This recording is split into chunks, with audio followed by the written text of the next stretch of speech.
പിന്നെ മൊത്തം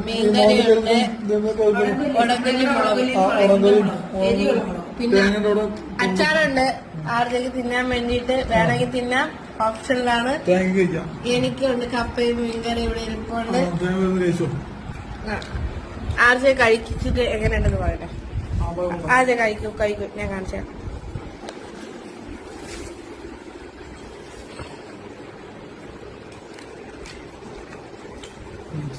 സംഭവം കൊള്ളാം കൈസ്, കാരണം നല്ല പുളി ഇറങ്ങിയിട്ടുണ്ട്. എനിക്ക് ഷോട്ട് അങ്ങനെ എരിവും പുളിയൊക്കെ ഇറങ്ങി കഴിഞ്ഞപ്പോൾ സാധനം കപ്പയ്ക്ക് പൊളി ടേസ്റ്റ് ആണ്. തേങ്ങ കഴിക്കുന്നത് ഞാൻ കാണിച്ചില്ല. തേങ്ങ എങ്ങനെയുണ്ട്? നിന്റെ അഭിപ്രായം എങ്ങനെയുണ്ട്? കറി ഇഷ്ടപ്പെട്ടോ? ആ, നീ കുറെ നാളെ എന്നെ വാളമ്പുളിയിട്ട് പറ്റിക്കാനുണ്ട്. കുളമ്പുളിയിട്ട് എങ്ങനെയുണ്ട്? കുളമ്പുളി ഇല്ലാത്തോണ്ടല്ലോ കുളമ്പുളി വാങ്ങാത്തത്. നീ വാളമ്പുളിയിൽ എപ്പോഴും വാങ്ങുള്ളൂ. ആ, നീ നിന്റെ ബാക്കിൽ നിന്ന് ചന്തി നോക്കണ്ട് മിക്കവാറും